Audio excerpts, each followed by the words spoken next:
animals made out of. They do. You put them in your garden. That's where she got it from.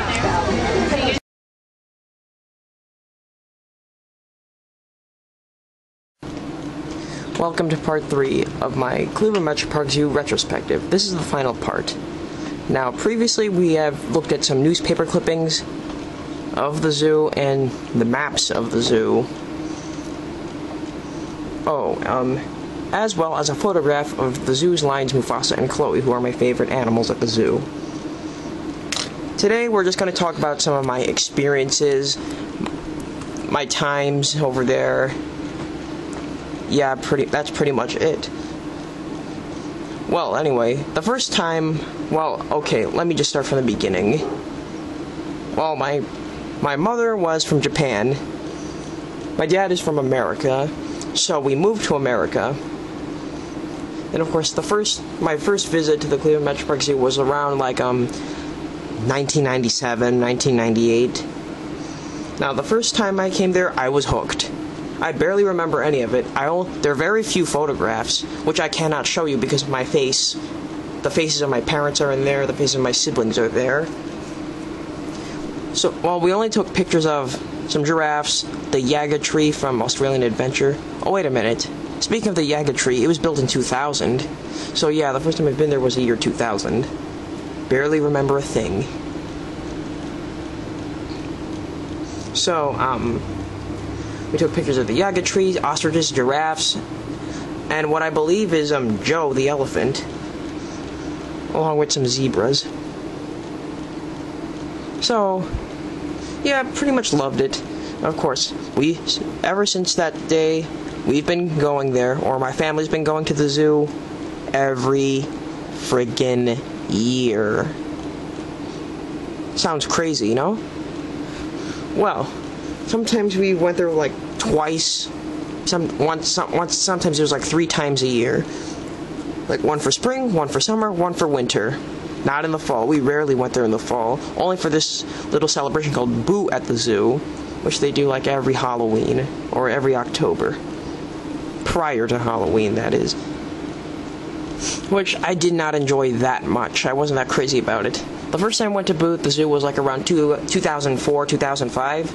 And that was the same night that I saw Mufasa and Chloe, the lions, playing. They're running around in their exhibit close to the glass. They're just running around in circles, chasing each other. It was just quite normal because lions are nocturnal animals. And I've been to other zoos as well besides the Cleveland Metroparks Zoo. Several of the zoos I went to, well, first let's start with the Akron Zoo. Well, I have no problems with it, not many, except there are no zebras, no giraffes. Zoos must have those animals, well, big successful zoos. I understand that if they don't. I don't mean to offend any fans of the Akron Zoo. I like it too. I've been there when I was younger. I haven't been there in years. Last time was like 5 years ago. The other zoo I've been to was the San Diego Zoo. And I did go through the Wild Animal Park as well. Now, of course, the Wild Animal Park, my favorite part of the San Diego Zoo. It includes, like, wide open spaces. Almost no fences. I was about to say no fences. And, of course, they have Lion Camp, the biggest lion exhibit I've ever seen. The Lion Camp had 10 lions, there was Izu, the adult male, 2 females, and 7 cubs, which have recently been transferred. I'll miss them too, and I don't think I'll be going back to San Diego anytime soon. Now, the next zoo you may have never heard of, and that is the Asa Zoo. The Asa Zoo is in Hiroshima, Japan. Okay, it's near Hiroshima. Well, I've been there. Since Japan is an island, you don't expect it to be big. Although the rhino exhibit was kind of big. Same with the zebras, giraffes, ostriches. The lions, tigers, and leopards lived in, not a toaster-sized cage, but more like a cage the size of my room. Need some improvement, but I understand because there's an earthquake and everything. I hope it didn't affect that area. I hope it didn't affect other zoos as well, because I just love animals. just considering their safety. Now, of course, I've been to the Smithsonian Zoo. Well, pretty crowded, pretty hot the last time I've been there. I've only been there, technically I've been there twice. Now, no problems, and I did see the pandas. Those were the only animals I saw. We just walked through just to see pandas, because we didn't have enough time. It was worth it. Now, my opinions of the Cleveland Metroparks Zoo, since that's the main subject. My opinions? Well, it's actually the best zoo I've ever been to. Atmosphere's pretty nice. They're actually very considerate over there. Both guests, animals, and the keepers as well. Nice exhibits. The exhibits are very nice. Although I think the leopard exhibit, the Persian leopard, that's it, a Persian leopard. The Persian leopard that lives next by Monkey Island, Dara, that's his or her name, Dara's exhibit needs some improvement. It's just a cage that's a little bigger than my room. Just my room and half of my mother's office combined. I know there's just one leopard, but needs a few modifications.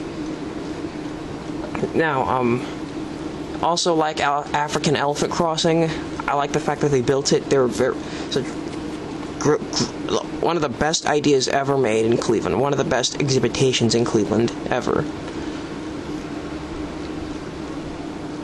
I also like how, that the Cleveland Metroparks Zoo has its own YouTube channel called Clement Zoo. Yeah, why don't you visit it? Visit that the YouTube channel. You could see some nice videos and blogs. So, as you know, the lion exhibit is my favorite. But, okay, not my favorite exhibit, but it's one of my favorites, my second favorite. My first favorite is, of course, African elephant crossing. Check out videos about African elephant crossing. I uploaded one as well. It's a nice exhibit, trust me. And of course, my favorite area of all in the Cleveland Metroparks Zoo, there's Northern Trek, the Primate Cat and Aquatics Building, Rainforest, yada yada yada. My favorite one is African Savannah because it has most of my favorite exhibits. Lions, elephants, giraffes. I also kind of like the rhino exhibit as well. Really, sometimes I wish I could drive, sometimes I wish I was old enough I had membership, a driver's license as well, and a job. I would just love to go visit the zoo once a week. Which one of my subscribers, Zoo Visitor MM, she recommended that I would record videos of Mufasa and Chloe as they go through their age. And remember, these lions are 13, while Mufasa's more like 13. No, they're both 13, yeah. And they're turning 14, while Chloe's turning 14 in January, while Mufasa's turning 14 in November. So I'm gonna wish them a happy birthday soon. And remember, 14, it's not too old for a lion, really. Not that old. Lions could live up to 30 years in captivity. On the wild, they live less than 15.